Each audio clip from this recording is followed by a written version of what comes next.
the Sixers and feet do not go well together. Ben Simmons, the latest, and it looks like the Jones fracture is what we're looking at here from Ben Simmons. Keith Pompey from the Inquirer. It looks like about a 3-month timetable, Keith. Is that what you're hearing as well? Yeah, that's what I'm hearing. 3 months, and plus that particular injury, I mean, it's 6 to 8 weeks, so right there, that's 2 months. And then, the recovery a lot of times is 2 to 3 additional weeks. So, that's right around on pace. So if he's out 3 months, I mean, that would bring you right around the new year, January, February, you're coming down the home stretch there. The Sixers have been very cautious with injuries in the past. If it gets past the new year, are you in the camp that believes that maybe they should just kind of keep him out the whole season if that's in fact the case?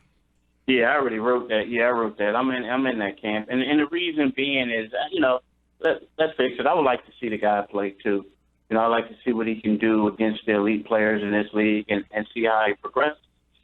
But, when you think of people having this injury, a person, Kevin Durant, they come back and everybody says everything is healed, but then they find themselves overcompensating a little bit, and they end up re-injuring their foot. Sometimes they re-injure that bone, or they re-injure like another bone. So it's just one of those things where I think that even with Ben Simmons, the team was going to win anywhere around 20 to 27 games, which isn't a lot.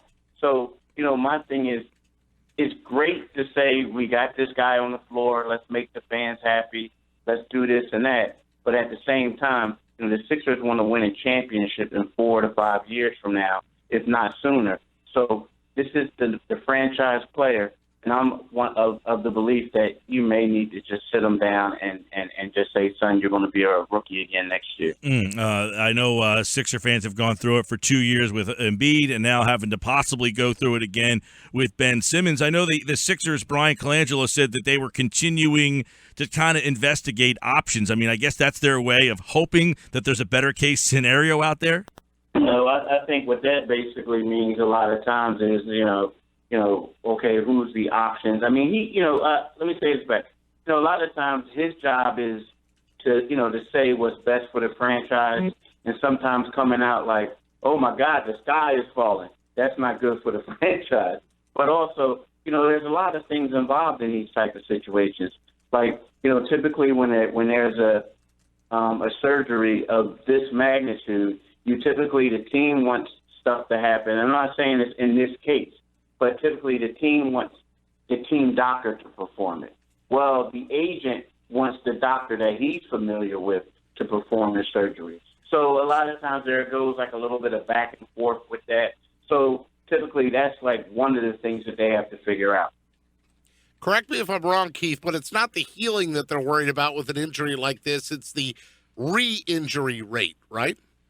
Yeah, that's it, because it's easy. And then not only that, it's like, first of all, it's the re-injury thing, but it's also like a lot of times people, they tend to, it happens all the time. If a guy messes up his knee or anything like that, but this is your foot.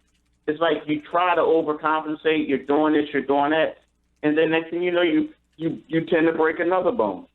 I mean, it happened with Kevin Durant. It happened recently last week with a guy by the name of Cameron Payne. So, and both of these guys had this fifth metatarsal Jones bone fractures. So, you know what I mean? It's just like you just have to be careful. And I get it. Kevin Durant was healthy, 100% healthy. Everybody said he was ready to go. The same thing with Cameron Payne. But both of those guys took and re-injured their foot. So you just have to be careful, especially when this guy is the savior of the franchise.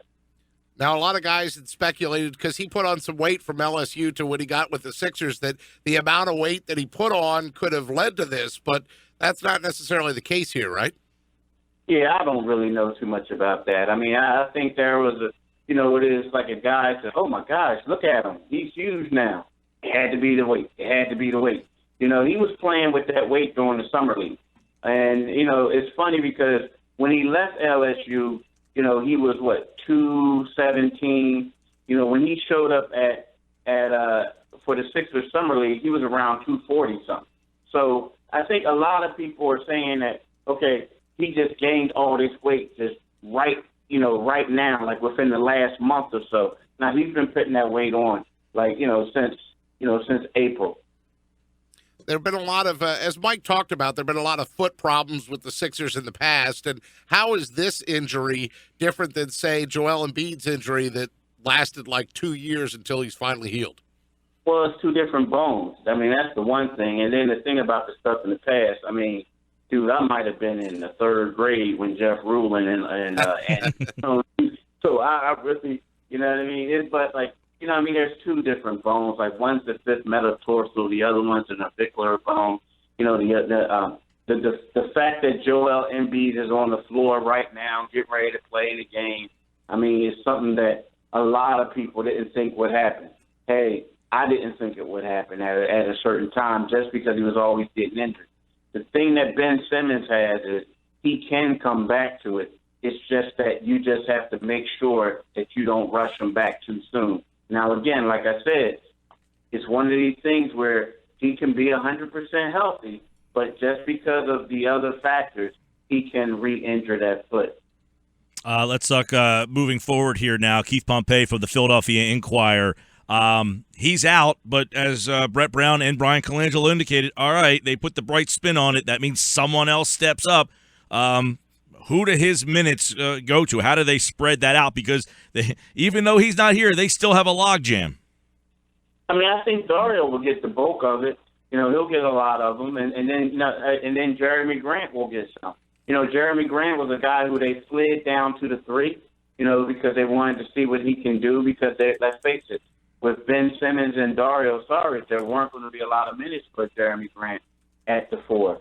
So right now they're going to slide him back there. And then, you know, there may be certain lineups where they see if they can put Okafor at the 4 or Noel. You know, we all know what that looked like last time, so I don't think it's going to work out. But, you know, it's just, you know, they're just, you know, even with Ben Simmons was going to be here, they were still going to experiment with lineups to see what was going to happen. But you have to think that, you know, Dario Saric, he turned out to be, you know, a great pickup for him right now this year, being as though that, you know, Ben Simmons probably won't play for a long time, if not at all this season. And then Jeremy Grant, you know, he's proved that he can be a solid defender in this league, and I see him doing that. And let's face it, that may be a pretty good role for him because you got a guy like Joel Embiid who's going to score points, you know, do the things that he does. So you're going to need somebody there that's going to do all the gritty and dirty work, you know, to help this team out. And I think that's a great role for Jeremy Grant right now. Keith, you saw Embiid at Stockton. I mean, obviously you don't get to see the whole practice, but just seeing him get up and down the floor a little bit, he admitted that he's rusty. But what's your gut tell you from what you've seen from him in terms of what kind of player he might be, even as a rookie? I mean, he'll do well. I mean, well, you know, he'll do well. It's just a learning curve. See, the thing about it is two things, I think. You know, first of all, yes, he's rusty.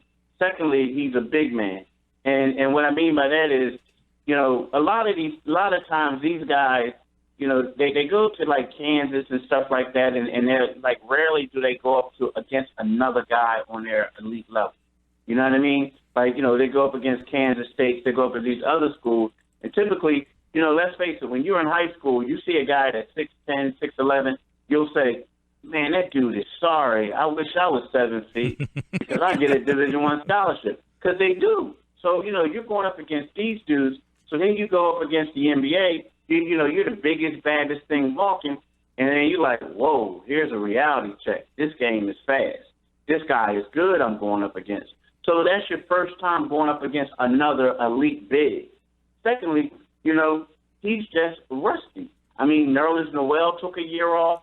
He was extremely rusty early on. I remember people saying, oh, my God, he can't play. And then by the end of the year, he looked like he was he became a candidate for Rookie of the Year. So it's one of those things where, you know, Nerlens just missed a year. This guy missed 2. So he has to get it together, and he has to pick up the game at his speed. He'll be fine. Right. The only key is he has to remain healthy. You know, but if he can remain healthy, he will be a good player. And indications are that he'll start tomorrow night when the Sixers take on Boston. No Okafor. Looks like Saric will be in the lineup. Bayless, questionable. So some injuries lingering from last year, some injuries from camp, but we'll get our first look at the Sixers and Joel Embiid most likely tomorrow night. Keith Pompey from the Inquirer will be there. Thank you, Keith. Hey, man, thanks for having me on, fellas.